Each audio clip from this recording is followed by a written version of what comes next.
तरह से 4 दिन आपका उपन्यास, 3 दिन ये और 2 दिन ये, 9 दिन में आपका मतलब बहुत अच्छा खासा आपका कवर हो जाएगा। शौक से निकालिए नुक्स मेरे किरदार में, आप नहीं होंगे तो मुझे तराशेगा कौन।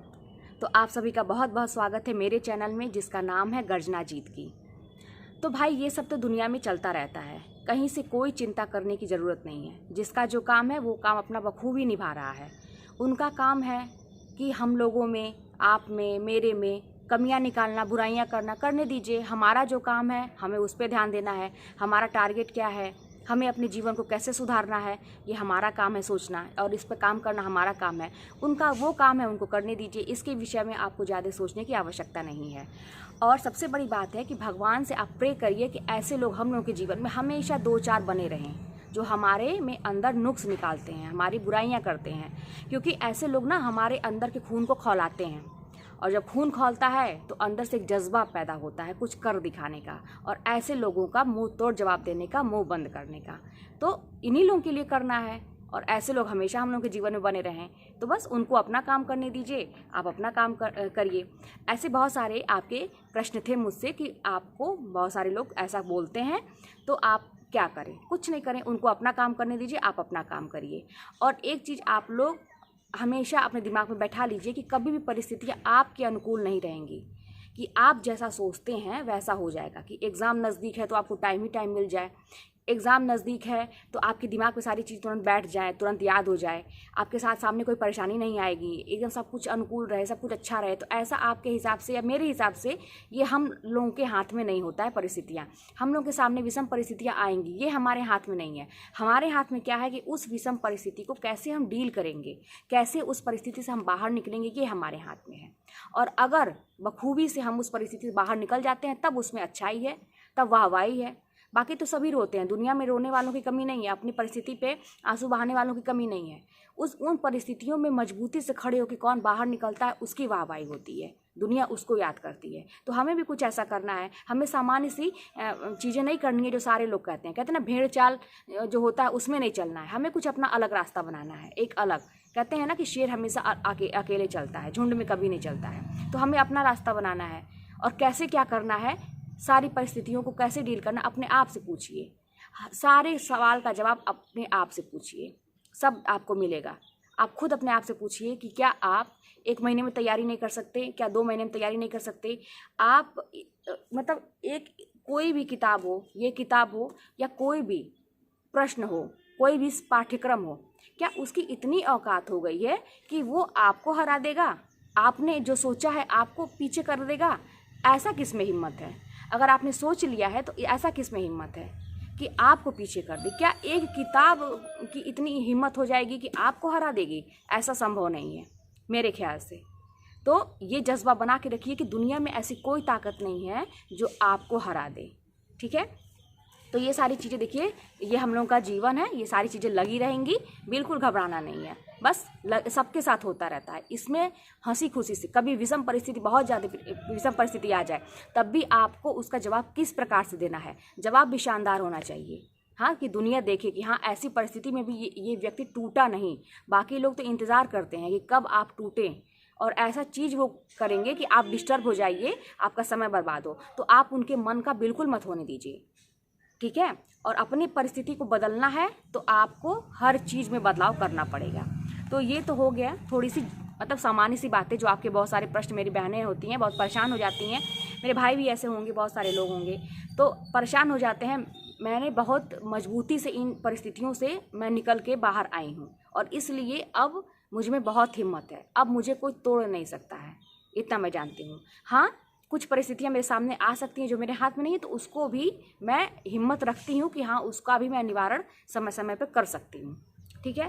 परिस्थितियाँ तो सबके जीवन में अच्छी और बुरी आती रहती हैं। तो चलिए आज कुछ प्रश्न पहले देखते हैं।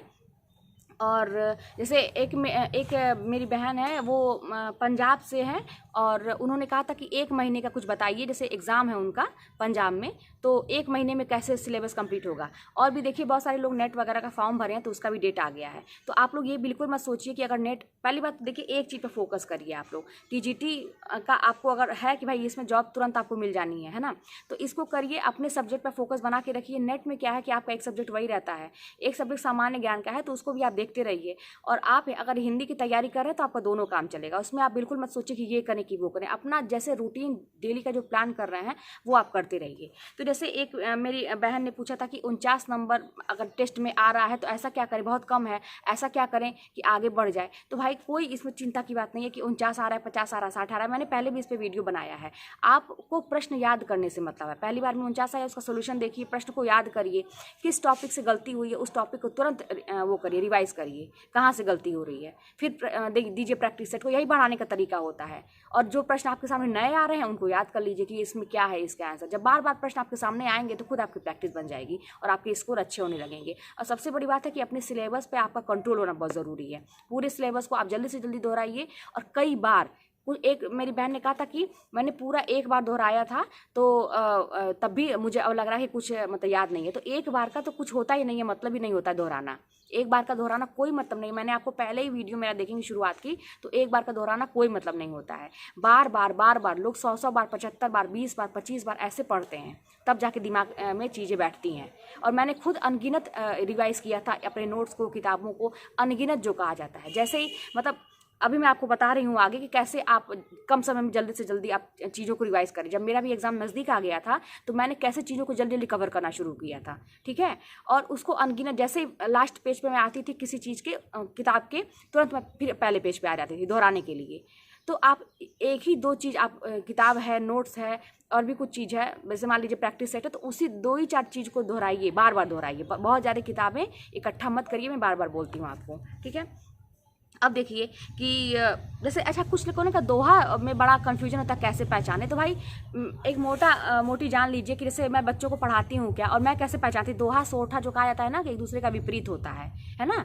तो 11 और 13 मात्राएं होती हैं इसमें। थोड़ा सा मैं बता रही हूँ, इसमें आप लोग को खुद पता होगा। तो कभी कभी कन्फ्यूजन होता है कि इसके प्रथम और तृतीय जो चरण होता है उसमें पहले किस में 13 आता है, पहले किस में 11 आता है। हालांकि दोनों एक दूसरे का विपरीत होते हैं। तो मैंने कैसे याद किया था, दोहा है ना, दोहा। तो दोहा पहले क्या आता है, दो आता है। दोहा में पहला शब्द क्या, पहला अक्षर क्या आ रहा है, दो, ठीक है। तो दो का मतलब होता है डबल। मैंने याद किया था किस तरह से, तो दो का मतलब होता है डबल और डबल का मतलब होता है ज़्यादा, ठीक है। तो ज़्यादा यानी कि दोहा में पहले और तीसरे चरण में कितनी मात्राएं आएंगी, ज़्यादा आएंगी, 13 मात्राएं आएंगी। और उसके बाद वाले चरण में दूसरे चौथे में 11 मात्राएं आएंगी। सोठा इसका जस्ट विपरीत होता है, पहले उसमें 11 मात्रा आएंगी, पहले तीसरे में, और बाद में आपके कितने आएंगी, 13, उसमें आएंगी 13 मात्रा आएंगी दूसरे चौथे में। तो ये मेरे ऐसे मैं याद कर लेती थी, अलंकार वगैरह और कोई भी चीज़ को ना इसी तरह से कुछ उस पर ट्रिक बना के ऐसे याद कर लेती थी, ठीक है। तो ऐसे ही समझ में आता है। आप बार बार रिवाइज करेंगे आपको खुद दिमाग चलेगा कैसे क्या करना है। और एक मैंने पूछा था साहित्य बहुत कमज़ोर है। तो भाई साहित्य तो मेरा 0 था, जान लीजिए। जब मैंने पढ़ाई शुरू की थी तो एक रचना जो कहा था, हम तो देख के घबरा गए थे कि इतना ज़्यादा कैसे हम पढ़ेंगे, कैसे रचनाएं कैसे याद होंगी।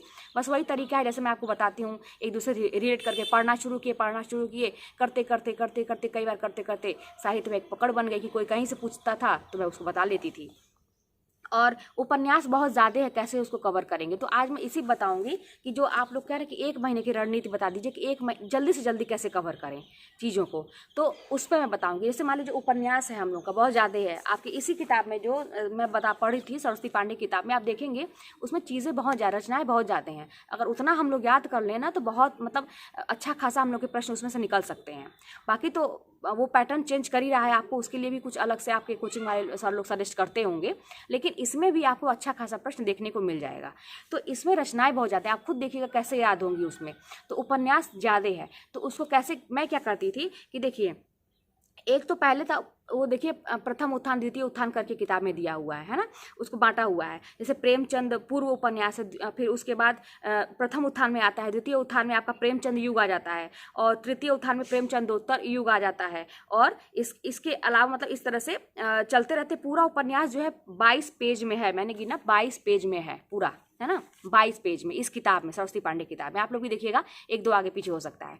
तो जैसे अब या तो एक काम करिए, आप लोग उत्थान वाइज आप पढ़िए। जैसे प्रेमचंद पूर्व युग जो है उसको पहले पढ़िए, है ना। फिर एक दिन क्या कहते हैं कि प्रेमचंद जो युग है उसमें उसको एक दिन पढ़िए। कहने का मतलब अगर उपन्यास आप शुरू किए हैं, साहित्य में, तो आप और कुछ मत पढ़िए, आदिकाल पे मत जाइए, भक्तिकाल पे मत जाइए, आप बस इसी को पढ़िए, ठीक है। 2-4 दिन में इसको कंप्लीट करिए, क्योंकि जब एक लिंक बन जाता है ना दिमाग में, चीज़ें वो चलने लगती हैं, तो उसको कंटिन्यू रहने दीजिए, बीच बीच में ना उसको ब्रेक मत करिए कि ये भी वो भी। तो इस तरह से, और आप इस तरह से युग वाइज भी आप उसको पढ़ सकते हैं जल्दी से जल्दी कवर करने के लिए। या तो मैं क्या करती थी, मैं युग वाइज नहीं करती थी, क्योंकि टाइम, जब पहले युग वाइज करती थी जब टाइम था, लेकिन जब लास्ट मोमेंट आ गया था तो मैं गिन लेती थी कि पेज टोटल कितने हैं। मान लीजिए 22 पेज है उसको, ठीक है, तो मैं जल्दी से जल्दी कायदे से, तो अगर मैं आपकी जगह रहती ना तो मैं 10 पेज को एक दिन में कवर करती, है ना, 10 पेज को मैं एक दिन में कवर करती, ठीक है। लेकिन मान लीजिए आप लोग अभी कहेंगे कि 10 पेज बहुत ज़्यादा हो जाएगा, कैसे याद होगा, तो मैं तो करती, मैं तो किसी भी तरह से करती। मैं इसी तरह से जैसे बोल रही हूँ ना, जोर से, जैसे बच्चे पढ़ते हैं ना, भूत सवार होता है नहीं, ऐसे झूम झूम के पढ़ते हैं, मतलब उस तरह से मैं पढ़ती हूँ। लिंक तो ऑलरेडी मैंने कई बार रिवाइज किया था, तो लिंक मेरे दिमाग में बैठ गया था, तो उससे मैं रिलेट कर करके पढ़ लेती थी। लेकिन जैसे मान लीजिए आपको ज़्यादा लग रहा है तो 4 भाग में बांट लीजिए, 4 दिन में कंप्लीट करिए, 5-5 पेज करके, ठीक है, 20 हो जाएगा, 1-2 इधर उधर आप एडजस्ट कर लीजिए।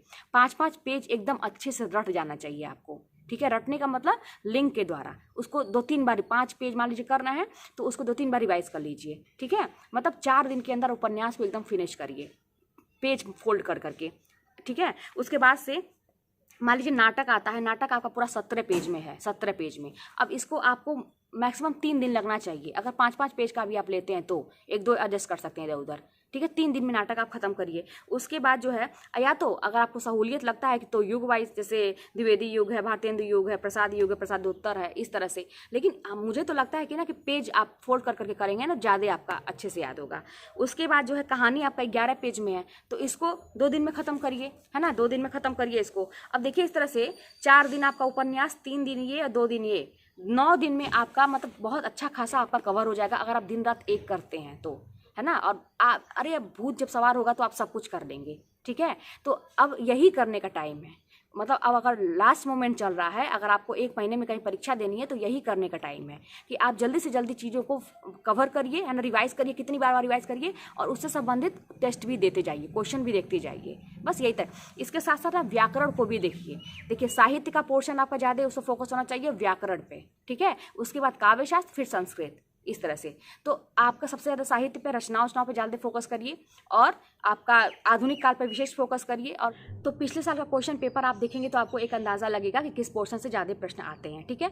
तो लेकिन मेरा क्या था कि मैं ज़्यादा रचनाओं पे, क्योंकि मुझे रचनाएं बिल्कुल नहीं आती थी और याद भी देखिए जल्दी होती नहीं है, तो मैं आधुनिक काल पर विशेष फोकस करती थी। उसके साथ जब मैं कोई भी टॉपिक शुरू करती थी, नाटक मान लीजिए मैंने किया, तो उसको मैं ये देखती थी कि मैं 2 दिन में ख़त्म करना है, 3 दिन में ख़त्म करना है, इस तरह से। और साथ में थोड़ा थोड़ा जैसे व्याकरण का, अच्छा पर्यायवाची के लिए कुछ पूछे तो कैसे पढ़ते हैं पर्यायवाची का, कोई ट्रिक बताइए। तो पर्यायवाची को मैं, उसका कोई ट्रिक नहीं बनता है पर्यायवाची का, उसको बस मैं दोहराती जाती थी, है ना। उसको कई बार पढ़ना, जैसे होता है ना बच्चे कैसे याद करते हैं, तो उसको मैं दोहराती थी, और थोड़ा सा अगर कहीं लगता था कि हाँ कुछ लिंक सेट हो जाएगा तो कर लेती थी, अदरवाइज मैं उसको दोहराती जाती थी। तो व्याकरण पर विशेष फोकस करिए, आपके ज़्यादा से ज़्यादा क्वेश्चन निकल सकते हैं छोटे छोटे चीज़ों से। संधि समास को बहुत लोग पढ़ते नहीं है ना, तो मोटा मोटी जानकारी लीजिए कि ये इसमें कौन सा समास होगा, इसमें कौन सी संधि होगी, देखिए इस तरह से प्रश्न आते हैं, है ना। लेकिन आसान शब्द नहीं देगा वो आपको, जब भी देगा तो एक लेवल का प्रश्न देता है।